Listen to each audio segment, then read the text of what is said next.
Olá! Neste vídeo nós vamos estudar a chamada nova perspectiva sobre Paulo, nessa semana especial dedicada ao apóstolo Paulo aqui no Teodidatas.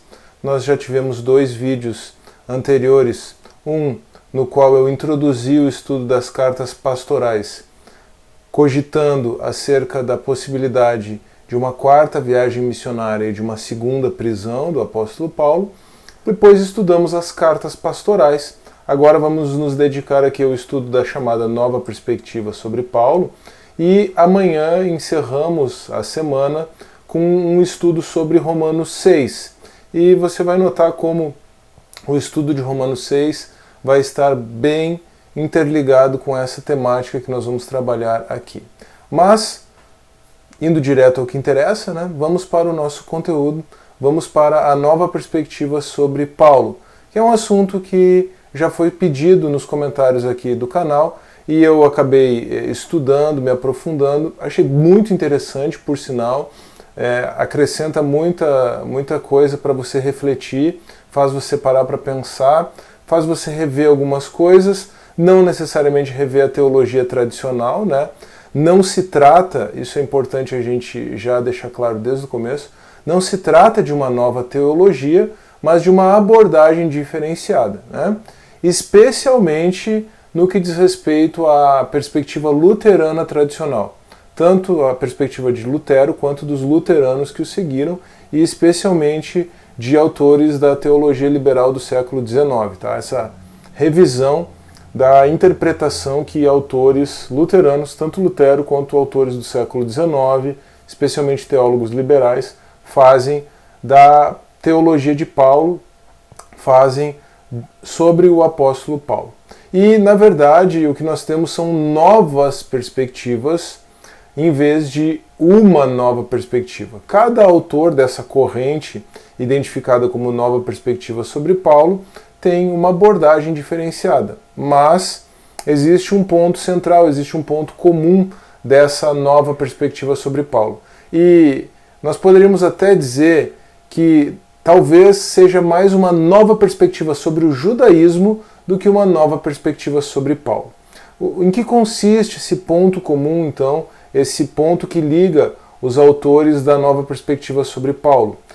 Trata-se de uma nova interpretação, claro, dos escritos de Paulo, mas à luz de uma interpretação que se faz do judaísmo pós-exílico, também chamado de judaísmo do Segundo Templo, a religião do judaísmo que se constituiu ali, especialmente no período intertestamentário ou período interbíblico. Assunto que já é objeto de um vídeo aqui no canal, o período intertestamentário. Tá bom? Qual é a questão central, qual é a questão principal? A questão é indagar se o judaísmo do Segundo Templo era uma religião de méritos, como pressupôs a tradição reformada pós-Lutero, ou uma religião da graça, com uma ênfase específica sobre a graça, como foi pressuposto pela nova perspectiva sobre Paulo. Então veja só, o judaísmo rabínico, o judaísmo pós-exílico, o judaísmo do Segundo Templo, era uma religião baseada em méritos, você precisa fazer boas obras para ser salvo, para pertencer ao povo de Deus, ou era uma religião baseada na graça já, claro que com uma abordagem obviamente diferente da graça cristã ou da graça compreendida em Cristo. Então esse é o ponto central. Alguns dos principais autores dessa corrente são Kirsten Stendhal, que é considerado aí o pioneiro, o arauto dessa interpretação dessa corrente. Depois nós temos E.P. Sanders, James Dunn, que foi quem cunhou a expressão NPP, e N.T. Wright, já mais recente, mais contemporâneo aqui, um autor que tem feito também bastante sucesso com outros escritos, não apenas sobre Paulo. Como eu falei, o que nós temos aqui na nova perspectiva sobre Paulo, além dessa revisitação da interpretação de Lutero, é uma reação ao liberalismo teológico alemão do século XIX, representado em sua maioria por autores luteranos. Por quê? Porque esse liberalismo teológico, além de todos os problemas que o liberalismo teológico acarreta numa perspectiva de uma consideração conservadora das escrituras, ele era antissemita e hegeliano. Então ele foi fortemente contrário aos judeus, e nós sabemos o que o antissemitismo produziu no mundo no século XX, né? Mas ele também era hegeliano. E antissemitismo, hegelianismo, marxismo, nazismo, essas coisas estão todas ligadas, né? O que nós temos então nesse hegelianismo do liberalismo teológico alemão do século XIX? A estrutura da dialética hegeliana, né, tese, síntese e antítese, ela se colocou numa leitura de que a tese seria o judaísmo rabínico, né, o judaísmo das obras, uma religião de obras, uma religião de méritos. Paulo seria a antítese desse judaísmo rabínico, com a abordagem da justificação pela graça, e aí então, rejeitando-se todos esses pressupostos, surgiria o cristianismo como a síntese, né? Essa visão, obviamente, ela foi influenciada pela perspectiva de Lutero, mas essa abordagem ela foi aprofundada à luz da cosmovisão hegeliana, influenciando ali a teologia do século XIX. Essa relação entre filosofia e teologia, especialmente a influência da cosmovisão filosófica sobre a teologia, é um assunto que ainda precisa ser mais aprofundado aqui no canal, tá? Mas vamos lá, vamos pensar em Lutero e como os autores da Nova Perspectiva sobre Paulo, ou NPP, né, doravante NPP para facilitar, como o pessoal da NPP vê Lutero ou interpreta Lutero. E interpretando Lutero chega a conclusões a respeito do judaísmo do Segundo Templo, ou vamos nos restringir aqui ao judaísmo do século I, que foi quando o cristianismo surgiu, né?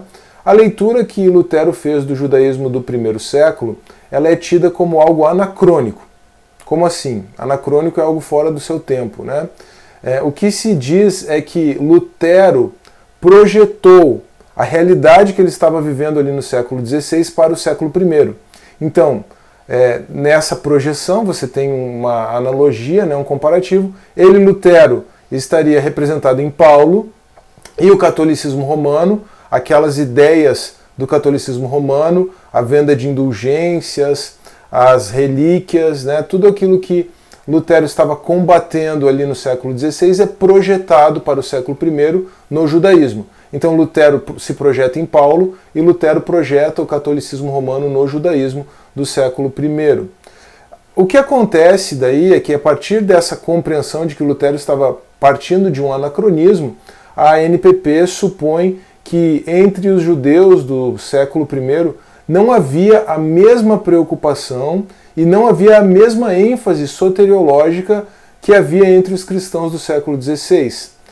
Ou seja, a questão não dizia tanto respeito à salvação no século I, segundo a NPP, mas os problemas eles giravam em torno de uma perspectiva étnica, de uma perspectiva racial. Tá? Então, por isso, você vai notar na NPP, de forma geral, uma ênfase mais étnica, mais eclesiológica, ou seja, o que constitui exatamente a igreja, né? E uma ênfase missiológica, ou seja, qual o papel da igreja na pregação do evangelho, né? E essa é a ênfase da NPP. É uma ênfase étnica, eclesiológica e missiológica. Ou, como o Augustus Nicodemos, num artigo de 2006, criticou, uma ênfase quase sociológica, né? Então ela é mais...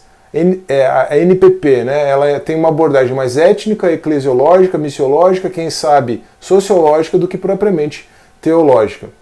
A ênfase, então, ela é colocada no rompimento étnico que é promovido pela teologia cristã. E quando a gente fala em étnico e racial aqui, não tem nada a ver com preconceito, gente, tá? Por isso que esse problema do antissemitismo desenvolvido lá pela teologia liberal do século XIX, antissemitismo que você já encontra também como um embrião em Lutero, né? Por isso que esse antissemitismo ele é algo totalmente rechaçado, algo que não tem sentido algum, algo que é realmente negativo. Quando a gente fala numa ênfase racial, aqui numa ênfase étnica, sempre a abordagem é positiva. E isso vai ficar mais claro já quando eu aprofundar o tema. Tá? Então, existe uma ênfase maior, como eu estava falando, no rompimento étnico promovido pela teologia cristã, e a soteriologia é deixada num segundo plano. Tá? A questão da soteriologia é deixada pela NPP em segundo plano. E aí você entende por que essa abordagem é tão polêmica, por que essa abordagem gera tanta reação no meio reformado em especial. Tá? A questão é que o zelo judaico, o zelo, aqueles ciúmes, aquela ênfase, aquele apego que os judeus tinham à sua nação, ao seu nacionalismo, ao fato de serem o povo de Deus, o zelo judaico e as obras da lei, zelo judaico mais obras da lei. E agora que cuidado, não confunda obras da lei com boas obras. Talvez esse detalhe semântico, essa ênfase semântica, seja uma das coisas mais valiosas da nova perspectiva sobre Paulo. Tá? Mas então, o zelo judaico e as boas obras que não devem ser confundidas com obras... desculpa, olha aqui, eu me atrapalhei aqui. O zelo judaico e as obras da lei que não devem ser confundidas com boas obras, são deixados de lado. Tá? São deixados de lado por Paulo, pela teologia cristã. E é isso o que a nova perspectiva sobre Paulo procura enfatizar. O que se tem então é uma nova perspectiva para compreender os escritos de Paulo, em especial Gálatas, Romanos e Filipenses, especialmente o capítulo 3. Coincidência ou não, eu tenho uma playlist completa sobre Gálatas aqui no canal e estou terminando a playlist sobre Romanos. Depois do vídeo sobre Romanos 6 vão faltar só vídeos sobre Romanos 15 e 16. Então, digamos que eu tenho uma certa afinidade com os problemas que levaram os autores da nova perspectiva sobre Paulo a postularem aí suas teorias. O que particularmente me conduziu a essa reflexão, e eu fui para Gálatas e depois acabei indo para Romanos, foi o dispensacionalismo. Né? Eu me defrontei com o dispensacionalismo, não conseguia aceitar de forma tranquila todos os postulados, todos os pressupostos do dispensacionalismo, e por isso me dediquei um bom tempo a estudar a carta aos Gálatas. Mas no final eu falo um pouquinho sobre isso também.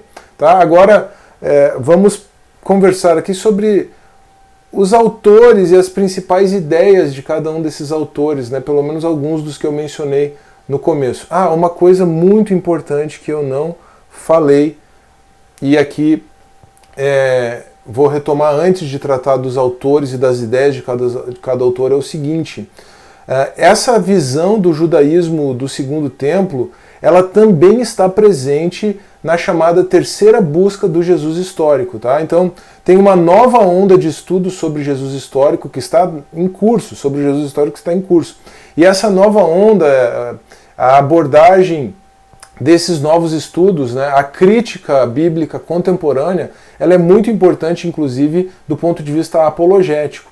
Tá? E autores como E.P. Sanders e N.T. Wright, além de serem autores da NPP, também estão envolvidos nessa terceira onda aí, nessa investigação, nessa terceira busca pelo Jesus histórico. Tá bom? Então vamos aos autores e as principais ideias. Vamos começar com Kirsten Stendhal, nomezinho sueco aqui só para nos dar uma enrolada na língua. Vamos começar com Kirsten Stendhal. Ele vê a doutrina paulina da justificação pela graça como uma forma de incluir os gentios como membros plenos do povo de Deus. Então veja que você tem realmente uma análise étnica. A justificação pela graça é uma maneira de incluir os gentios no povo de Deus. Claro que a justificação, agora já um comentário particular meu aqui, claro que a justificação pela graça promove isso, mas nós não devemos deixar de lado a ênfase soteriológica. Mas, como eu falei, essa ênfase é importante para você pensar, repensar e refletir sobre os aspectos étnicos. Então, o Stendhal, ele tem uma obra que é O Apóstolo Paulo e a Consciência Introspectiva do Ocidente. E nessa obra, ele apresenta a teoria de que o centro da carta aos Romanos seriam os capítulos 9 a 11, o que no meu estudo aqui no Teodidatas da carta aos Romanos eu chamei de um parênteses étnico. Ou seja, se eu chamei de parênteses, eu quis deixar claro que na minha perspectiva não é o centro da carta, né? Mas para o Stendhal, então, os capítulos 9 a 11 seriam o centro da carta aos Romanos por conta da ênfase missiológica que você encontra nesses capítulos, né? Aí então o Stendhal, e isso está bem claro pelo título do trabalho dele, né? A introspecção, quer dizer, esse autoexame como uma forma de busca pela redenção divina, foi uma tônica no Ocidente desde Agostinho até Lutero, mas talvez não fosse a ênfase principal de Paulo. A ênfase principal de Paulo, então, era missiológica. Ela tinha a ver com a pregação do evangelho aos gentios, e a doutrina da justificação pela graça teria sido um meio para se alcançar isso. Tá? Mais especificamente, a doutrina da justificação pela graça, ela funcionaria como uma defesa que Paulo fez da sua missão aos gentios.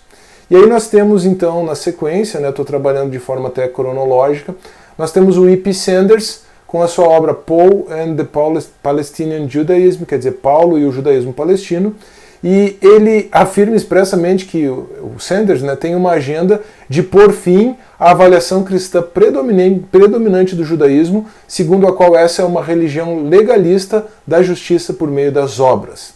Então veja que o Sanders tem uma agenda, um objetivo bem definido. Ele trabalha essa visão do judaísmo, de uma religião de justiça por meio de obras, como uma caricatura cristã do judaísmo rabínico que se desenvolveu após Lutero. O Sanders ele propõe o que ele afirma ser uma leitura justa da realidade histórica do judaísmo. Bastante imparcial ele. Bom, o pertencimento étnico, essa questão étnica, ela acaba sendo associada ao que o Sanders chama de nomismo pactual ou nomismo da aliança. Nomismo pactual, nomismo da aliança tem a ver com a relação entre a lei do Antigo Testamento e a aliança que Deus estabeleceu com Israel. Então, a grande ênfase do Sanders é que o ingresso na aliança ele é feito por meio da eleição graciosa de Deus. Então, mesmo os judeus, eles eram inseridos na aliança, ou eles foram inseridos na aliança de Deus por meio da graça, por meio da eleição. Tá? A obediência à lei, então, nessa perspectiva do nomismo pactual, a obediência à lei, ela seria um meio de permanência e não uma forma de merecer a graça de Deus. E aqui você vai notar que existe um paralelo muito claro com a forma como os reformados trabalham as boas obras, porque os reformados entendem que as boas obras são uma evidência, uma manifestação da eleição. Então existe um paralelo, embora você precise transportar na analogia. Povo eleito não igreja, povo eleito Israel, evidência da salvação em boas obras, permanência da eleição, permanência no pacto como sendo a observância da lei. Então existe um paralelo interessante e talvez o Sanders possa até mesmo ser acusado do mesmo anacronismo que eles acusaram o Lutero, talvez. Mas então nós temos o nomismo da aliança, ou nomismo pactual, que é a perspectiva ou a forma como o Sanders leu o judaísmo, contra a ideia da soteriologia cristológica de Paulo. Nomismo pactual de um lado, soteriologia cristológica de outro, que é a abordagem paulina. O que acontece então é que Paulo teria feito uma destronização da lei em razão da sua missão. E aí o Sanders trabalha o Paulo como um pensador coerente, sim, Paulo é muito coerente dentro do seu sistema de pensamento, mas o Paulo teria desfigurado o judaísmo e rompido com o judaísmo. Tá?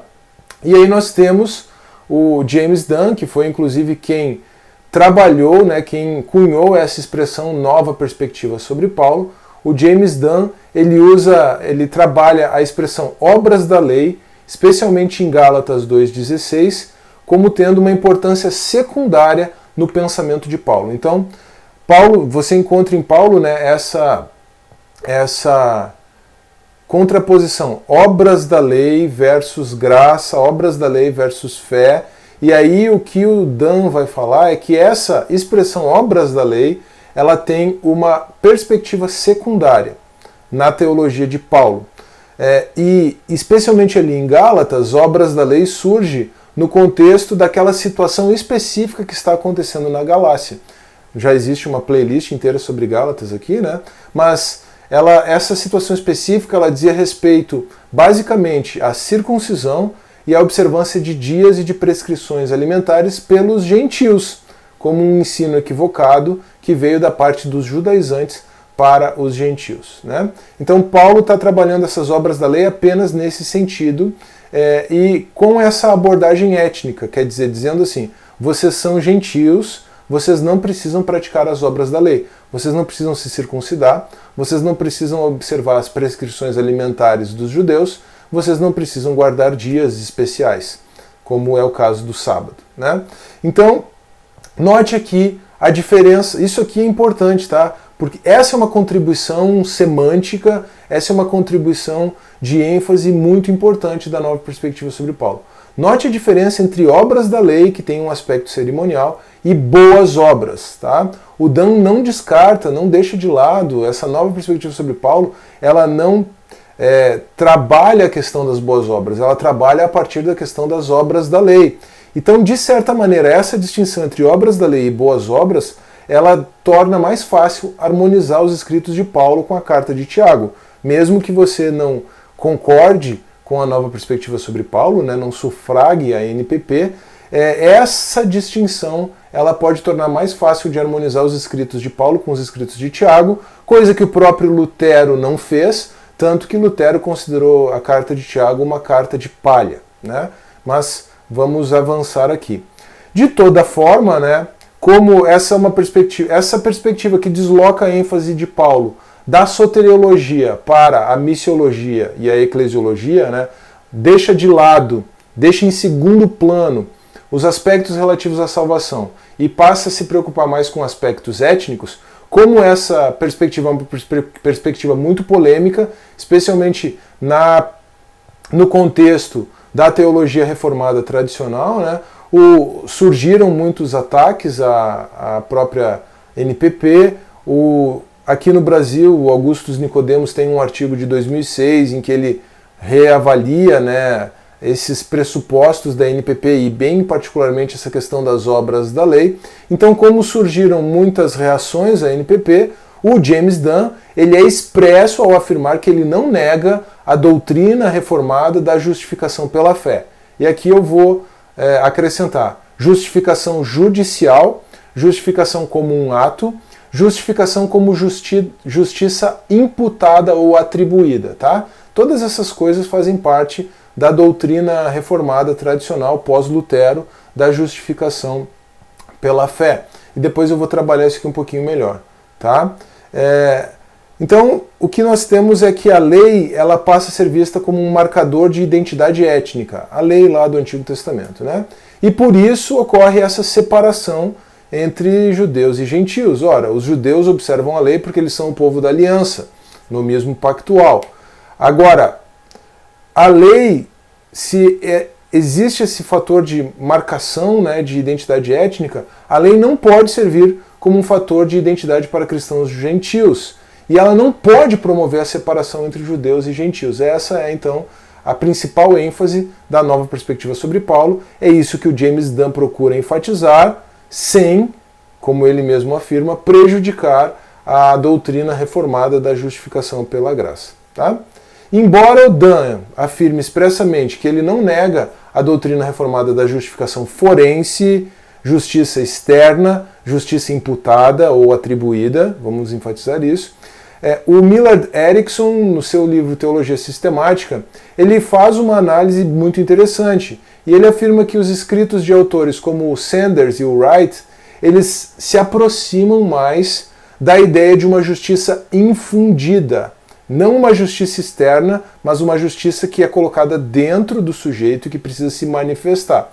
E assim é de certa maneira revigorada a antiga controvérsia justiça imputada versus justiça infundida, que foi uma das controvérsias básicas, né, da época da Reforma Protestante, e esse é um assunto de extrema importância, e eu vou ter que voltar a ele no vídeo em que eu vou tratar sobre Lutero e a soteriologia da cruz, Lutero e a teologia da cruz, desculpa. Então eu já estou aqui na agenda do canal, né, programado para trabalhar um vídeo específico sobre Lutero e a teologia da cruz. Eu já tratei isso de forma acidental, de forma lateral, de forma não principal, num outro vídeo sobre Lutero aqui do canal, mas especificamente tratar sobre Lutero e a teologia da cruz, e aí trabalhar essas questões de justiça infundida versus justiça imputada, né? A grande questão, independentemente do debate teológico, do debate teórico, é que a questão do ponto de vista da teologia prática, ela é bastante importante, porque existe uma linha muito tênue que separa a justificação da santificação, tá? E a justificação, ela simplesmente não faz qualquer sentido sem a santificação, tá? E essa é uma afirmação bíblica que não pode ser negociada, essa é uma afirmação bíblica que é muito evidente, e a grande questão é como que a teologia vai acomodar isso com a ideia de justiça atribuída ou com a ideia de justiça imputada. Lembrando que no protestantismo prevalece a ideia de justiça atribuída, a justificação forense, a justiça externa, né? Mas isso não pode deixar de lado, né? Você não pode deixar de lado, por conta da justificação externa, da justiça externa, você não pode deixar de lado a ideia da santificação, tá? E eu vou trabalhar isso no vídeo de amanhã, no vídeo sobre Romanos 6, tá?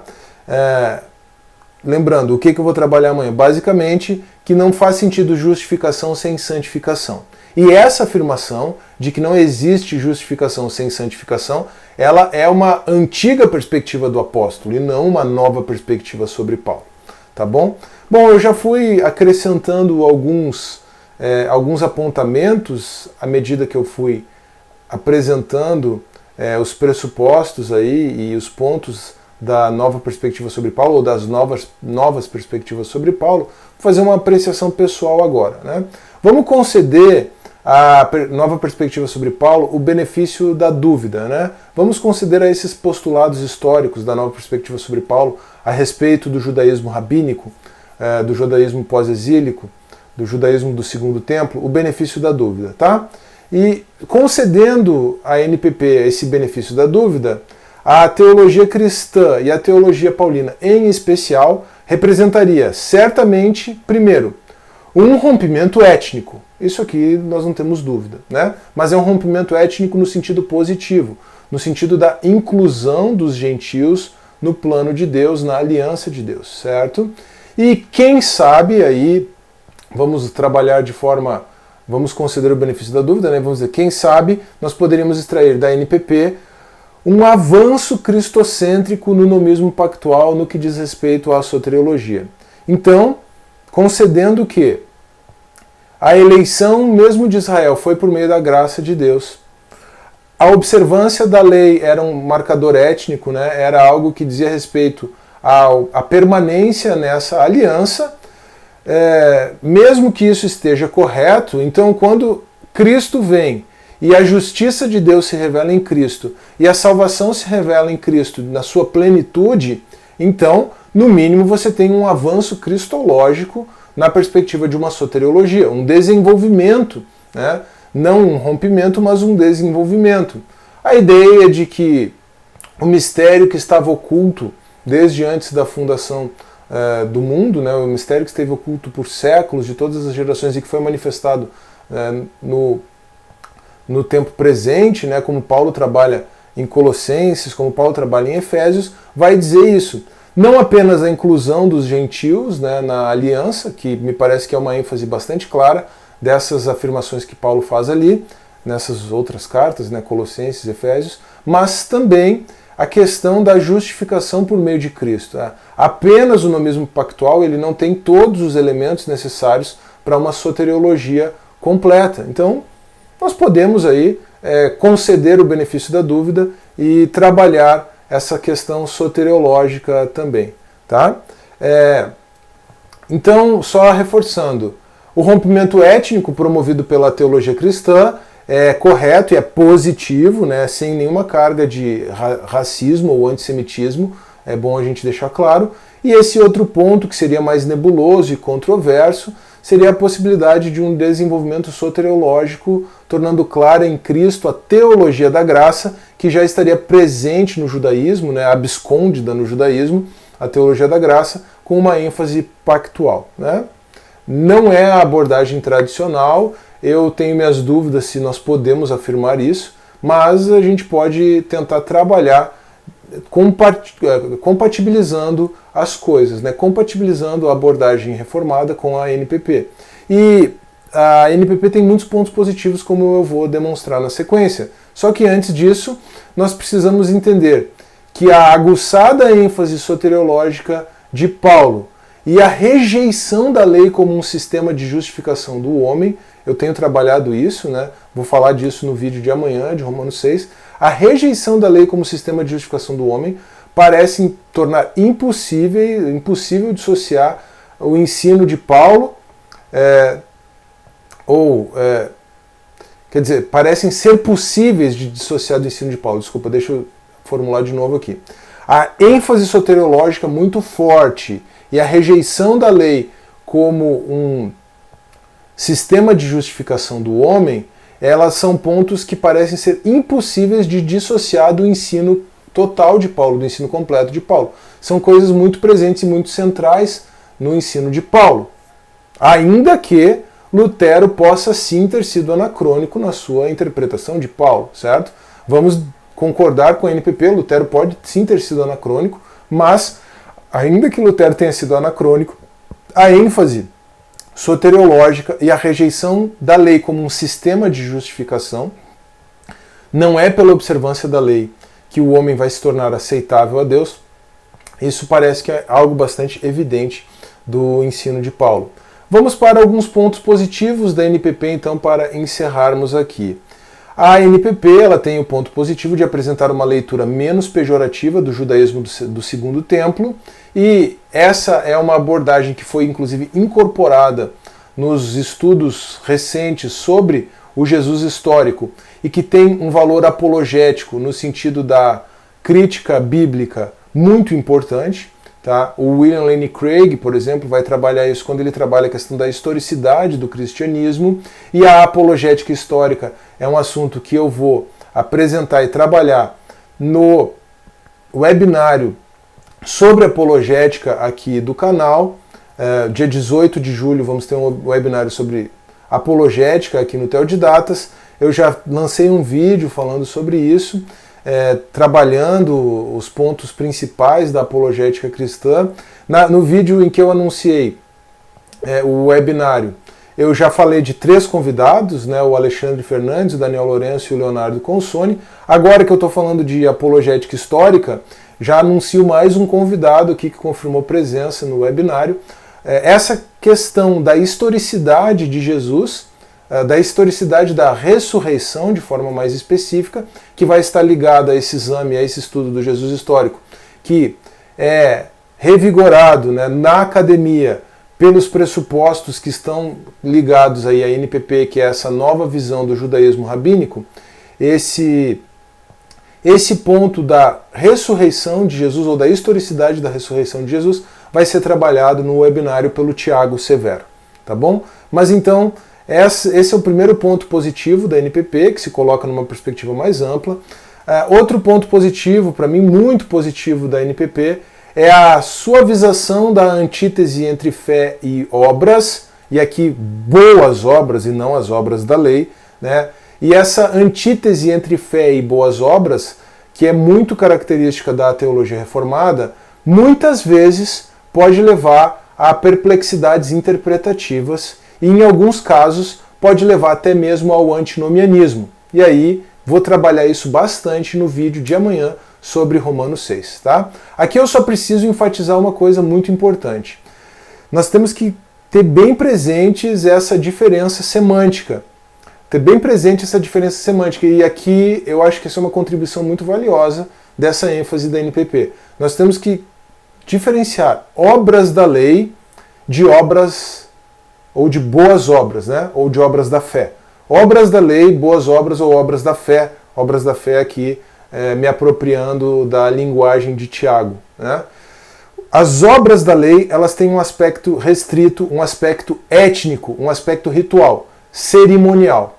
E as obras da fé, elas têm um aspecto moral, tá? E as obras, as boas obras, as obras da fé, elas são sim exigidas de todos os cristãos, tá? Não vou entrar aqui na relação de causa e efeito, tá? Mas só enfatizar que obras da lei não são exigidas dos cristãos, elas têm um aspecto étnico, elas têm um aspecto cerimonial, mas as boas obras, as obras da fé, são exigidas de todos os cristãos. Você vai ver isso em Efésios 2:10 e você vai ver isso na carta de Tiago, por exemplo. Tá? Também é importante essa ênfase missiológica da NPP. Tá? É importante enfatizar a abrangência étnica do Evangelho. E esse aspecto muitas vezes passa despercebido na teologia prática e na nossa própria interpretação devocional. Talvez porque ele está implícito, mas talvez porque muitas vezes nós estamos nos aproximando da própria Bíblia, do Novo Testamento em especial, sem a compreensão desse aspecto étnico, para entendermos o Novo Testamento. Eu vou dar um exemplo bem claro, que para mim envolve também um erro grave de tradução, tá? De Mateus 28:19. Quer dizer, depois que a gente trabalha toda essa ênfase missiológica, essa ênfase étnica, essa ênfase racial, né, a partir da nova perspectiva sobre Paulo, fica muito claro de ver o que nós temos em Mateus 28:19, por exemplo, um texto que é muito mal traduzido, na minha opinião. Tá? Mateus 28:19, nós temos ali a grande comissão, como todos sabem, né? E aí Jesus diz para os discípulos assim: ide, ou indo, né, como seria mais correto a luz do original, dizem as traduções correntes: fazei discípulos de todas as nações, ou façam discípulos de todas as nações. Então a gente tem um verbo que é traduzido por fazer discípulos, aqui é interessante. É um verbo que é traduzido por fazer discípulos, tá? E aí você já tem o primeiro problema, por quê? Porque na tradução você tem um verbo e aí o objeto direto desse verbo é discípulos. E na verdade, no original, é um verbo só, que é o verbo de ensinar como um discípulo, né? Ou, se você quisesse fazer um neologismo, o pessoal tem usado muito esse neologismo, mas não com essa ênfase que eu estou querendo colocar aqui, discipular, né? Indo discipulem as nações, ou façam discípulos, ou façam as nações discípulas, ou façam as nações como discípulos. Tá? Então olha só, você tem fazer discípulos, né, na tradução.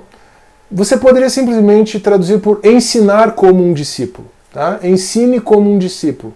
Aí você já ficou claro que o discípulo ele faz parte do verbo, da estrutura do verbo, da ideia presente no verbo. Tá? E aí, porque o como discípulo aqui ele funciona como um adjunto restritivo do verbo. Né? Agora, ensine como discípulo, e aí você tem todas as nações, ou, como diz o original, a palavra que existe no original ali, ela pode ser traduzida por todos os gentios. Gentil é a mesma palavra para nação no grego.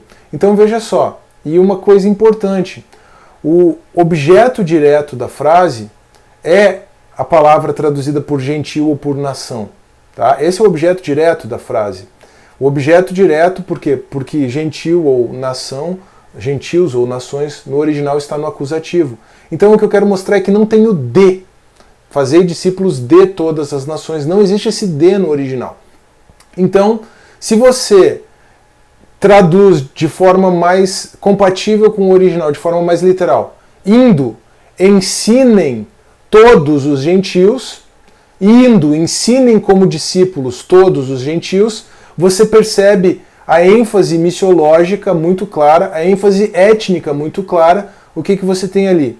Jesus, o Messias judeu, que veio para os judeus, mas que não veio apenas para os judeus, está dizendo para aqueles discípulos seus, enviados por ele, também judeus, que eles devem levar o evangelho, as boas novas, a mensagem de salvação a todos os gentios, ou a todas as nações. Percebe como toda essa ênfase étnica da nova perspectiva sobre Paulo, ela ajuda na interpretação de Mateus 28:19, por exemplo, e de outras passagens. E vou aqui também vou deixar claro que eu construí essa interpretação há muito tempo, tá? Eu não por uma interpretação, mas simplesmente por ser a tradução literal dessa passagem, e porque eu comecei a me debruçar sobre essas questões étnicas com a leitura de Gálatas, me aprofundei muito sobre Gálatas, traduzi Gálatas, comentei Gálatas, escrevi um comentário de mais ou menos 150 páginas sobre Gálatas, porque eu estava preocupado com isso. O que me levou a essa questão foi o dispensacionalismo, né? Foi a contraposição ao dispensacionalismo. E aí um outro ponto positivo da nova perspectiva sobre Paulo é que ela derruba completamente o dispensacionalismo tradicional. Estando correta ou tendo alguma correção, né? Estando certa em alguma medida, não precisa estar 100% correta, mas a NPP ela derruba o dispensacionalismo tradicional, que parte exatamente do pressuposto de uma separação entre judeu e gentil. Então isso aqui me parece que a nova perspectiva sobre Paulo ela é muito positiva, e eu acho que o dispensacionalismo tradicional ele tem uma ênfase muito equivocada.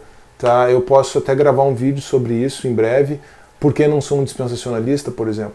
E eu também acho que o dispensacionalismo progressivo tem problemas, né? Ou simplesmente o futurismo pré-milenista, ele tem problemas também, que são problemas que partem dos pressupostos de interpretação, especialmente do Novo Testamento. Mas isso é um assunto que eu já abordei numa live que eu fiz sobre escatologia, mas é um assunto que eu devo aprofundar melhor num próximo vídeo. Então, eu mencionei muitas coisas aqui ao longo do vídeo, tá? Agora com isso eu acho que terminamos o conteúdo. Só para lembrar o que eu mencionei ao longo do vídeo. A playlist sobre Romanos, a playlist sobre Gálatas são assuntos importantes, correlacionados. Eu já tinha muitas questões aí da nova perspectiva sobre Paulo introjetadas ou pressupostas sem saber, né, porque eu não conhecia a fundo essa abordagem, mas o que eu posso então dizer é que eu concordo em parte com os pressupostos, mas eu acho que essa abordagem étnica ela é importante, mas eu acho que não dá para deixar de lado a questão da soteriologia. E eu preciso examinar e aprofundar melhor depois essa questão que envolve a justiça imputada versus a justiça infundida. Isso vai ser feito num vídeo próximo recentemente. Tá? Também fico devendo então um vídeo sobre essa pergunta, né? Por que não sou um dispensacionalista? Né? E eu acho que para encerrar esse conteúdo aqui é basicamente isso. Tá? Na descrição do vídeo, se você aguentou até aqui, já vão para quase 45 minutos, na descrição do vídeo você vai ter um resumo desse conteúdo. Eu não vou poder colocar todo o roteiro que eu usei aqui porque existe um limite de caracteres na descrição aqui no YouTube, mas eu vou colocar referências bibliográficas também, especialmente 2 artigos muito bons, um do Werner Viesi, que apresenta a nova perspectiva sobre Paulo a partir dos seus autores tradicionais, e uma crítica que o Nicodemos, né, o Augustus Nicodemos, faz à nova perspectiva sobre Paulo na perspectiva reformada. Tá? Então eu acho que esses 2 artigos eles já são bem bons para que, se você quiser se aprofundar um pouquinho mais, você já ter uma visão um pouco mais ampla do que apenas o conteúdo desse vídeo aqui, do que apenas o roteiro do vídeo de forma resumida. Tá bom? Se você aguentou até aqui, se você gostou do vídeo, se ele foi instrutivo e quem sabe edificante, não se esqueça, por favor, de deixar o seu like nesse vídeo, de se inscrever no canal, de compartilhar esse vídeo com os seus amigos, com os seus irmãos em Cristo e de deixar o seu comentário. Amanhã, para encerrar essa semana, semana especial sobre o apóstolo Paulo, o vídeo sobre Romanos 6. Um forte abraço e eu espero você lá.